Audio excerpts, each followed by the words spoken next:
What a fantastic topic, right? Being apologetic. We've got this. Kavina, have you ever felt not worth it? Not after this. Absolutely. We've all got this. You got this. We've got this. You got this. Fantastic. Absolutely. Now, Ram, I have a question, or rather a reality check. Many of us, as great speakers, are truly brilliant on stage. But when it comes to selling, aren't we a little hesitant? Exactly. And our next speaker fixes that systematically. She is known as a worldwide the customer growth expert and pioneer in the North Star leadership. A top sales influencer, award-winning RevTech strategist, and founder of the Scale Your Sales podcast and framework. And she helps organizations accelerate revenue through customer excellence and grounded leadership. Advising CEOs, CROs, and senior commercial teams, she blends behavioral insight, customer understanding, and data-driven sales systems to win clients, retain them, and scale long-term value. She is the author of Business Evolution and co-author of Heels to Deals. Recognized among LinkedIn's top 15 innovating sales influencers, she empowers leaders to sell smarter, lead with clarity, and scale sustainably. And today, she is speaking on selling the speaker in you, the 3C sales synergy. Ladies and gentlemen, please put your hands together to Janice B Gordon. Janice, the stage is all yours.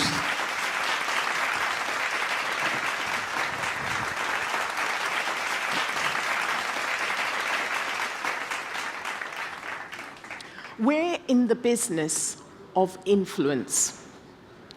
As speakers, we hold the audience in our hand. We shift mindsets. We change the game, don't we? Yeah? But the honest truth is, when it comes to influencing ourselves, we stumble, don't we? We are apologetic. We're wordy. We're not clear about the value we transfer. Organisers don't buy a speech. They don't buy a talk. They don't even buy you as a speaker. What they buy is a surety, safety. They do not want to regret their decision. So how do you present yourself in that environment? Because the truth is, being a great speaker is no longer good enough. The truth is, good speakers speak well, but it's great speakers that sell well. So selling is about clarity. Some of you may think that, well, my work should speak for itself. Or maybe that's wishful thinking, yeah? We'd all like it that way. But if you cannot clearly and succinctly explain the value to your customers, to the buyers, then you don't give them an opportunity to book you.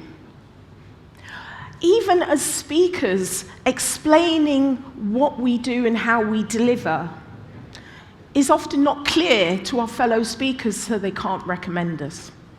So in the next 25 minutes, I'm going to talk to you about selling the speaker in you with clarity and building that trust so your customers and your fellow speakers, it's easy for them to back you. So I'm going to show you the 3 C's, the 3 C's synergy.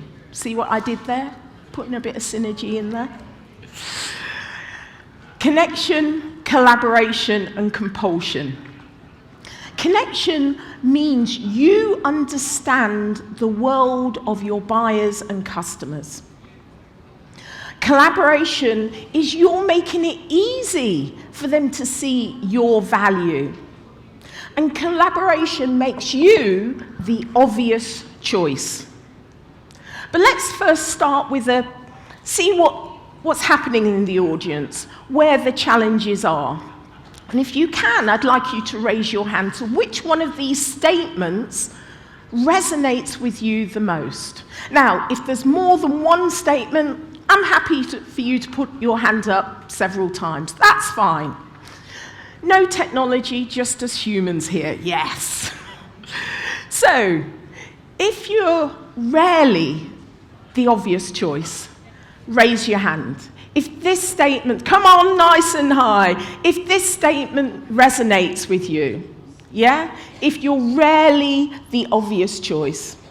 So maybe about 15% of you in the room. How about if you do get interest in your talk, but you're rarely converting them into actual bookings, paid bookings, yeah? About 20% of you, thank you so much. Okay, so does this statement resonate with you? You don't want to sound salesy and pushy. It's really awkward and uncomfortable, so I'm not going to talk about it. Does that resonate with you? Yeah, I could see lots of you smiling. I know that this resonates with many of you in the room. Thank you very much. And you know, the thing is, if you're feeling uncomfortable about selling yourself, you don't get an opportunity to be the one chosen. You don't get an opportunity to be rarely booked. You just will not put yourself forward. So we need to change that.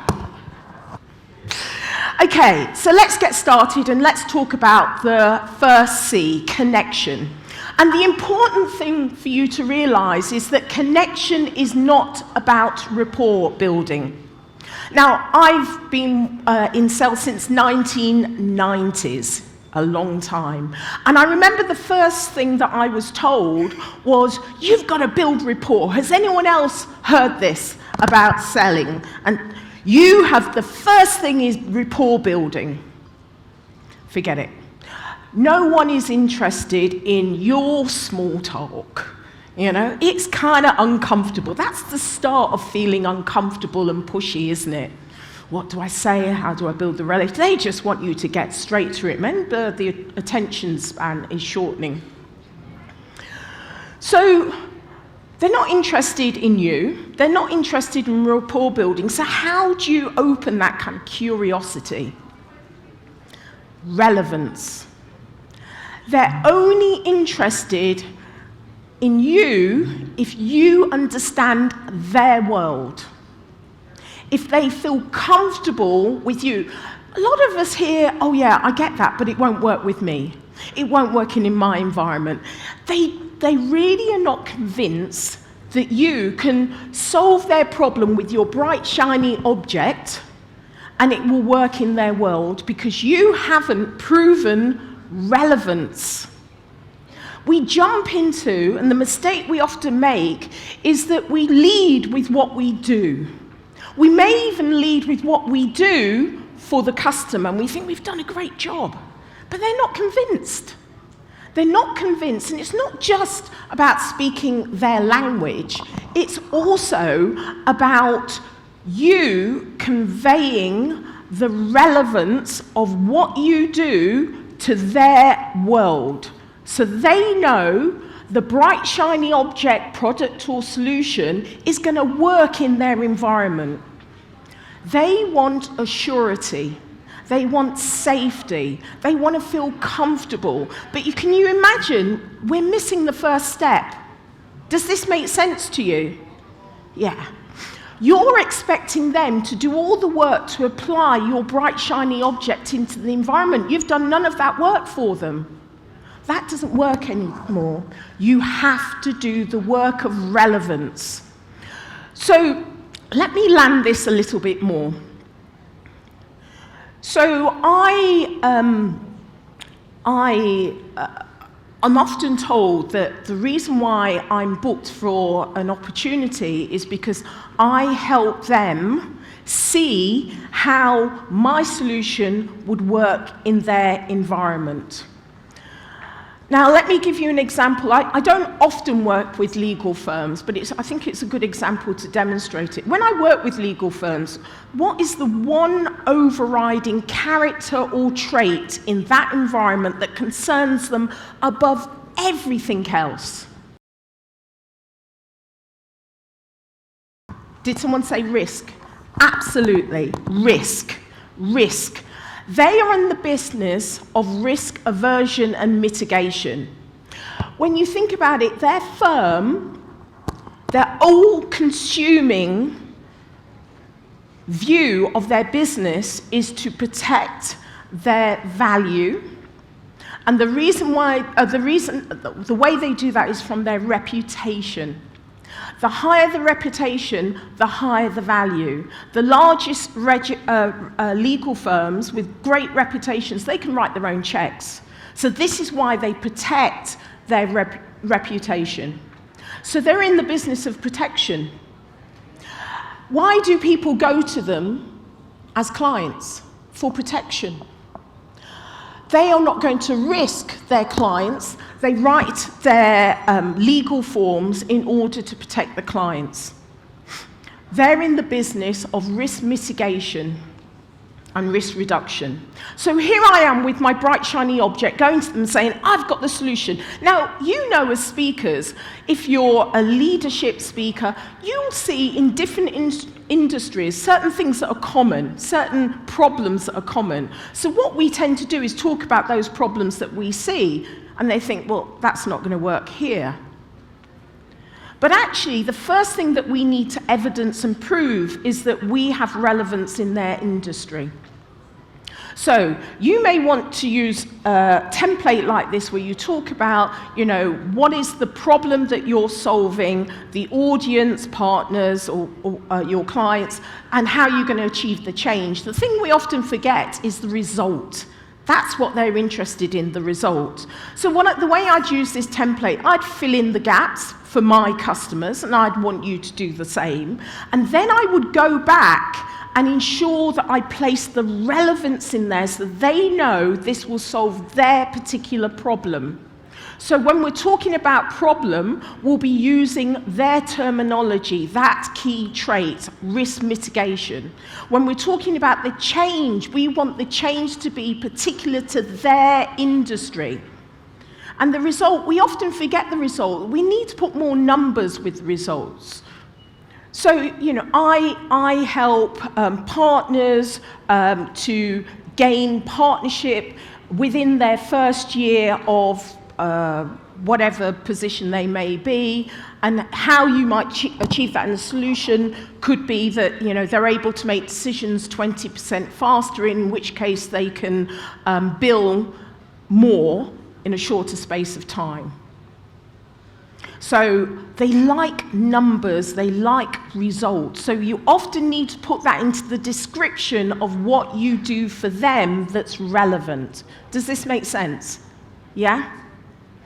Okay, so let's talk about the second C, collaboration. I love this.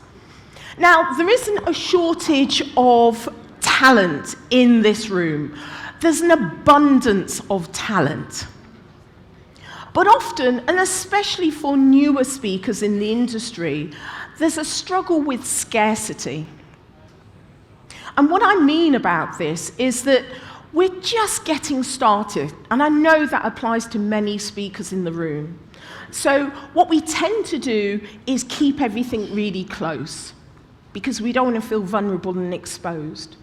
And so we won't refer to other people. We want to keep it to ourselves. We don't give out too much information. We want to keep that piece of the pie, tiny piece of the pie, to ourselves, because we feel we need to build on it before we have significance. So it's a mindset of scarcity. Now, the important thing is not to pitch your talk. Your important thing is to pitch your outcome. And the way that you understand what the outcome is for that particular customer is you go through a series of collaboration questions.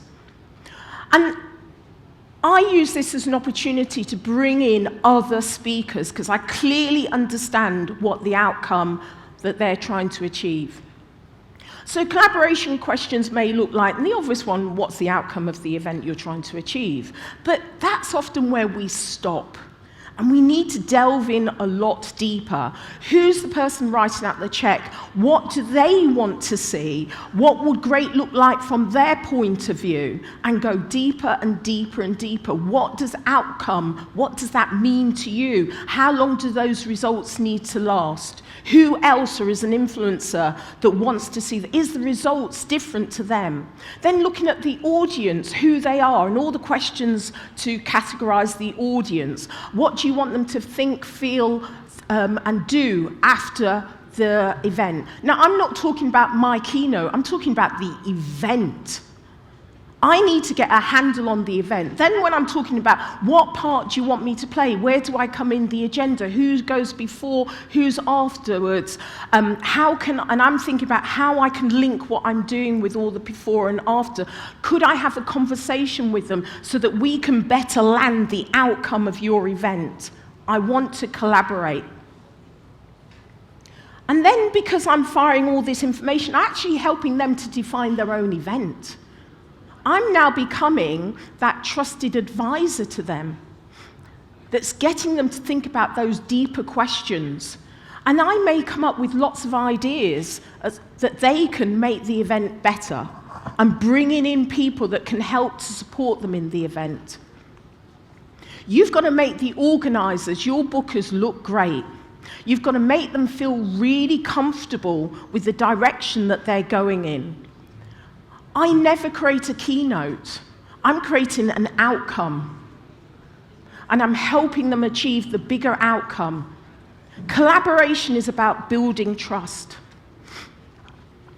You've got to make it easy for them to choose you because you are the trusted advisor that help them to think through the event and the outcomes and all those key important points.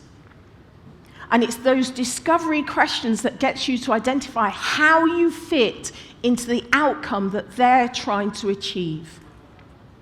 So 2 weeks ago, I had a conversation. I met the business development manager of this company in the UK in November. They told me their CEOs moved out to Dubai a year ago, and they're trying to develop their business there. It's so competitive in the UK in their traditional markets.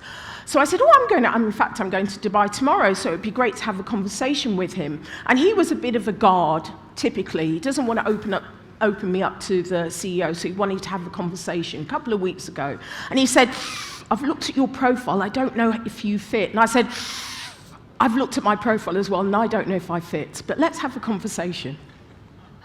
So I was asking all of the discovery conversations, and to really identify where the challenges are, what challenges they're having in Dubai, why they've moved out, what their business objective is, what great looks like in a year, what it looks like in 3 years. And I proposed a showcase. I said, what does that mean? I said, well, I would come in, I'd do 15 minutes, you would invite all of your potential CEOs to the table, make it a really nice event, have a breakfast meeting, so, make sure there's non-competitors in the room and they feel really secure and safe to open up. So they come to the event, it's before their work time, so it's early in the morning. Maybe you invite another person there because it's someone they really want to meet. And the CEO would open the event. I might do 15 minutes and we'll discuss what that would look like in terms of value for the audience. And then your CEO will do a close. He'd go, the CEO doesn't really like to do those things. And I go, yeah, that's okay. I'm going to give him, after talking to him, the 2 opening lines he needs to say. That's it. And I will interview him on stage if he's uncomfortable with closing. I need to make him look good. He needs to make sure that they know it's their event and not mine. But that's not a problem, I'll help. And I'd like you to bring out a colleague of mine, Bev Hancock. She's brilliant. brilliant at audience activation, and she has, we work together, and what happens is that we make sure every single delegate in the audience asks a question, poses a comment. We then create, based on all of the interaction in the room, a beautiful document that you're going to give to the clients afterwards. Beautifully presented. You'll have a professional photographer. It's going to look great. They're going to want the document and all the insights from the non-competing people around the table. CEOs are lonely. They want to hear from other CEOs. They want to know what other people think. We're going to gather that information. And for each person in the room, you're going to have a comment, a question, you can go back to them. The whole point of this showcase is to create an opportunity for you to be able to talk to busy CEOs, your ideal clients. You need to create reciprocity, that they will sit down with you for half an hour. After this event, it's going to do that. You know, if you invite 20 people, are you having 20 conversations with key 20 people? No, we're not. This will do that. Collaboration is expansion. I wasn't selling a keynote, I was selling an outcome. He says, I love that. I'm going to speak to the CEO about that. And I'm saying, I'm glad you love that. I know if they do the event, I've got Compulsion. Who are they going to do the event with?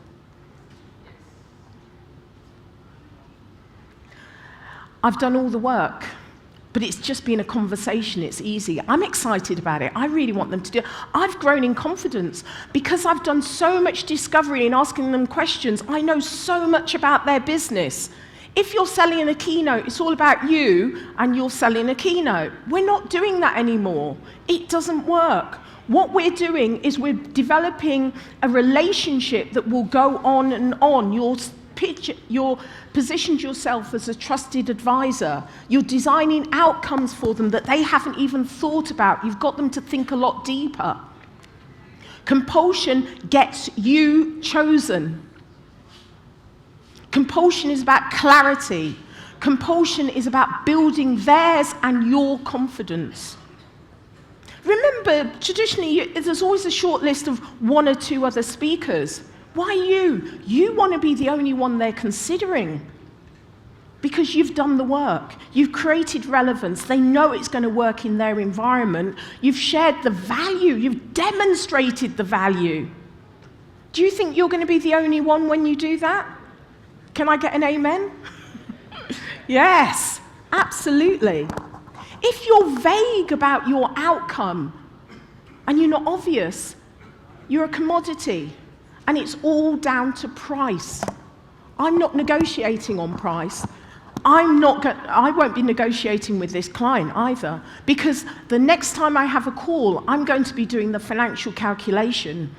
Who's in the room? What's the potential, the value of those contracts? Put that all together. Whatever they're spending at that event is a drop in the ocean. They're going to pay my fee. They're going to bring out Bev Hancock. We're going to do that event, and we're going to rock it. Is this useful to you? Have you got some ideas of what you can do? Who's selling a keynote? No one is selling a keynote in this room. You're selling an outcome. Okay, we don't want price to win, but we do want you to win. It's all down to understanding what outcome they're trying to achieve. Do we feel salesy? Is anyone feeling salesy and pushy in this room? No. It's a consultation. It's a conversation, isn't it? Is that quite comfortable? Because, you know, we're used to talking, aren't we? We're speakers. But it's the way that you do it. You've got to help them make decisions that really stick. You've got to make it easy for them to take the next step. Do you want my help in joining the dots? Can I speak to the other people that are part of the event? Where am I on the agenda? And make a suggestion as how to really max out that investment that they're making. Help them do the calculations. You know how many bookers and event planners I've spoken to that haven't done the financial calculation of the event? They find that really useful. What's the potential from all of these people? You've got to make the next step obvious. Don't assume they know. You're the trusted advisor. You've positioned yourself in that way. Draw it all out. You know, I record every conversation I make. You know, with the technology now with AI, within seconds they get a call recording with all of the notes of what we agreed and the next steps. So the 3C sales synergy, connection, collaboration, compulsion, makes you the chosen one. Connection is about, I understand your world. Collaboration is about, I've just made it really easy for you to work with me. And compulsion is, I'm the obvious choice. With the 3 C's, momentum, there's momentum there. Now, have you thought of one of the C's that you think, I really need to do some work here? I'm not going to ask you which one. Raise your hand if there's a C you think, I'm really going to work on this one. I think that this is going to really make a difference. I'm really happy about that. So that's where the gap is, and that's your next step. That's your next move. So selling is how you make yourself reachable. You make it relevant. You make it achievable and effective. The 3 C's enables you to make a really close fit, so close that no one else can fit in that gap that you've just created for yourself. But it's also about you creating the relevant outcomes for the customer. Connection is about being relevant. Collaboration is about being memorable. And compulsion, it means you're the chosen one. So this is my QR code.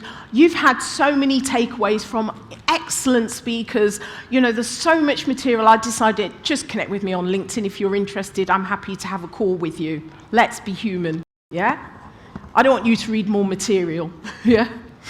So, I have got 5 minutes left. I'm within time. I've got 2 quick examples. Would you like, I love to give takeaways, things you can use the next day. So the first thing is, I'd like you, before you do follow-up and outreach, I'd like you to have 3 categories of customers. Dormant, you haven't spoken to them in the last year. The quiet ones, the ones that didn't come to any business, but they showed some interest, and your happy clients. Have 3 names of those 3 categories of clients. I would want you, for your favorite clients initially, the ones you know really well, is to think about relevance. How can I prove I understand their environment really well? Now, it could be an industry trait, it could be a sector trait. If it's a dominant company, it will be, like Google, the character of that particular dominant company. There's going to be something that's an overriding trait that if you do not hit it, you will not get booked for your brilliant solution, your bright, shiny object. And that will also dictate how you talk about your bright, shiny object. In my legal example, if I gave them the bright, shiny object, they'd go, whoa! Too much information, I can't cope with it. They need small steps, build trust, really conservative. If I was talking to a SaaS or a tech company, they want to see the whole journey. They love bright, shiny objects. So that's why it's really important that you understand the key, what's relevant for that particular industry sector or company. So for each of those categories, dominant, quiet, and your happy clients, think about, before you outreach, how can I prove I understand their environment really well, relevance, and have that prepared. You need to, from that, create curiosity. And then, what outcome can I help them achieve? Progress is a lot closer than you think, and it gives you an opportunity to go back and follow up. Okay, 3 more minutes. The next one is LinkedIn. LinkedIn is now able to give you clients. There's been an algorithm change, 360 brew. And so it is now an AI enablement tool that finds you customers, but you have to do a little bit of work first. So previously, LinkedIn looked at who are your followers, and they thought that that was your audience. And if you're like me or anyone else, it's been your ex-colleagues. You go networking with other speakers, it's other speakers. They're not your customers. But now it's using AI to identify who are your customers. And it's like a mirror. It's only reflecting the clarity you give it. So there's a few things you need to do. Look at your profile. Does it clearly state your expertise, what you do, who you do it for, the results you create? Because that's the first thing the AI in LinkedIn is looking at. Then your expertise has got to be absolutely crystal clear. Don't flip-flop around with your content. I used to post on stage, traveling, all of that. My customers are not interested in that. They want my content, my value. So I'm changing what I'm putting on there. Your articles and blogs, it's got to be absolutely customer focused. AI is looking at your expertise, your profile, and looking at relevant people to show it to. They'll find you customers if you have that clarity. Okay, that's my examples, things that you can do the next day. 1 more minute to go. So, we're not passed over because we do not have great talent and skill and we're not good enough. We're passed over by our clients because they simply do not understand our value. We haven't done a good enough job to help our customers to see the value, but importantly, their outcomes, and that it's relevant to them. You've got to help them connect the dots. And you can even say to them, would you like my help to connect the dots? And they're only going to do that if they see you as a trusted advisor by the questions that you ask them. So they will choose you if you do the 3 C's, there's 4 there, 3 C's sales synergy. So thank you very much. Namaste. Wow. So I have got 3 C's for you, Janice. 3 C's. Congratulations for delivering this concept with such clarity. Oh, that's brilliant. Do you mind? Give her a It's big the end of the hand day. Can I do a beautiful pictures with you guys? Yeah, please give her a big hand for... Thank you so Right, much. ready?